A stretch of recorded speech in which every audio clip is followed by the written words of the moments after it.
ఇచ్చి పనిచేయాలని ఆలోచనతో ఈ ప్రభుత్వం ఉంది అధ్యక్ష. అద్భుతం. క్వశ్చన్ నెంబర్ 4 కొంచెం నిశ్శబ్దం. క్వశ్చన్ నెంబర్ 457 వెనుకబడిన జిల్లాలకు ప్రత్యేక అభివృద్ధి నిధి ఫైనాన్స్ మినిస్టర్. నమస్కారం అధ్యక్ష.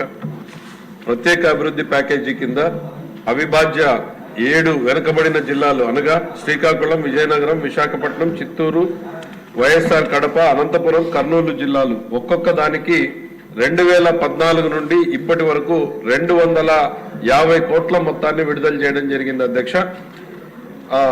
ఇందులో ఎటువంటి జాప్యము లేదు. కేంద్రం నుండి నిధులు స్వీకరించిన వెంటనే అవిభాజ్య 7 వెనుకబడిన జిల్లాలకు నిధులు విడుదల చేయడం జరుగుతున్నది అధ్యక్ష. కేంద్ర ప్రభుత్వం నిధులు విడుదల చేసిన వెంటనే కర్నూలు జిల్లాతో కలుపుకుని అవిభాజ్య 7 వెనుకబడిన జిల్లాలకు నిధులను విడుదల చేయడం అవుతున్నది.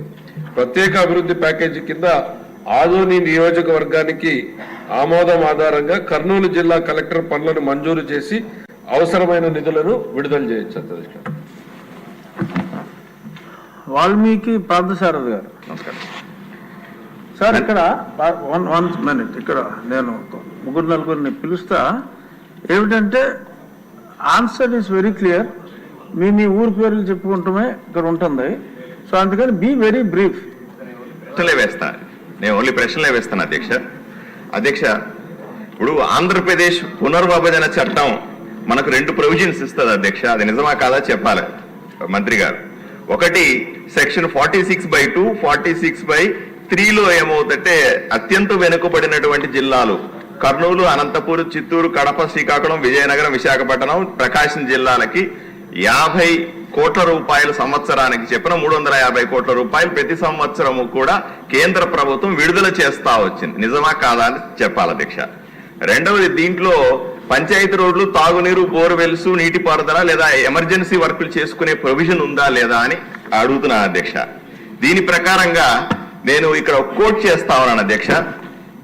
29 జూలై 2024 లోక్సభలో కేంద్ర ఆర్థిక సహాయ మంత్రి పంకజ్ చౌదరి గారు ఒక స్టేట్మెంట్ ఇచ్చారు అధ్యక్ష. ఇది నిజమా కాదా వెరిఫై చేయాలి. 1750 కోట్ల రూపాయలు ఆంధ్రప్రదేశ్ కు మేము విడుదల చేయాల్సి ఉంది, విడుదల చేశాం. కానీ 1049 కోట్లకు మాత్రమే యుటిలిటీ సర్టిఫికెట్లు ఇచ్చారు అని స్టేట్మెంట్ ఇచ్చారు, లోక్సభలో ఇచ్చారు అధ్యక్ష. ఇది నిజమా కాదు? ఎందుకంటే జగన్మోహన్ రెడ్డి గారి ప్రభుత్వం గత 5 సంవత్సరాల్లో కనీసం కేంద్ర ప్రభుత్వం దగ్గర నుంచి తీసుకున్న డబ్బులకి యుటిలిటీ సర్టిఫికెట్లు కూడా ఇవ్వలేదన్నమాట వాస్తవమా కాదా అని తెలియాల్సిన అవసరం ఉంది అధ్యక్ష. ఇంకొక ప్రశ్న ఉంది అధ్యక్ష. ప్రశ్న మాత్రం లేదు.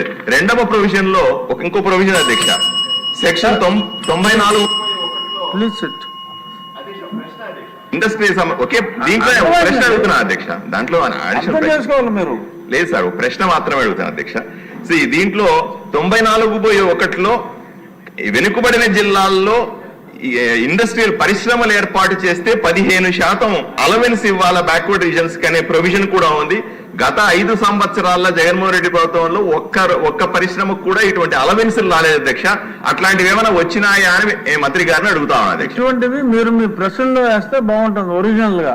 ఇప్పుడు వచ్చి 6, 8 అడిగితే ఎఫ్ఎం గారు ప్రిపేర్డ్ గా ఉండాలి కదా.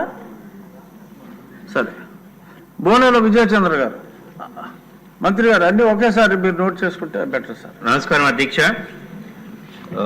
మాది కూడా బ్యాక్వర్డ్ డిస్ట్రిక్ట్స్ నుంచే, పార్వతీపురం, మన్యం జిల్లా. ఇందులో ఆస్పిరేషనల్ డిస్ట్రిక్ట్స్ నుంచే వచ్చిన వాడిని.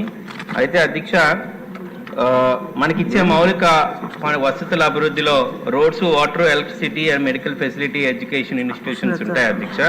ఇంతవరకు నాకు తెలిసి చిన్నప్పటి నుంచి అక్కడ ఏది కూడా ఎడ్యుకేషన్ ఇన్స్టిట్యూషన్స్ గురించి కానీ, ఎలక్ట్రిసిటీ ఇప్పటికి కూడా కొన్ని ఏరియాలో, మా ఏరియాలో ముఖ్యంగా ఇంకా ఎలక్ట్రిసిటీ లేని విలేజెస్ కూడా ఉన్న ఏదైనా ఉంది అంటే అది మన్యం జిల్లాలోనే చూస్తున్నాం.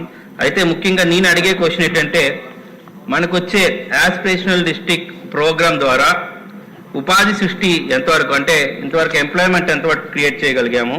అలాగే మామూలుగా ప్రతి ఒక్కరికి తెలిసిందే ప్రధానమంత్రి సడక్ యోజన, అలాగే పిఎంజి ఎన్ఆర్జీఎస్ పథకాలే కాకుండా ఇంకేమైనా కొత్తగా ఇప్పుడు ఇస్తున్న మన 7, నాకు తెలిసి ప్రకాశం కూడా కలిపారని చెప్పారు, ఈ 8 జిల్లాలని ముఖ్యంగా ఎంప్లాయ్మెంట్ ఎంతవరకు క్రియేట్ చేయాలి, ఎందుకంటే అది మన మోటో కూడా మన ఎన్డీఏ గవర్నమెంట్ది.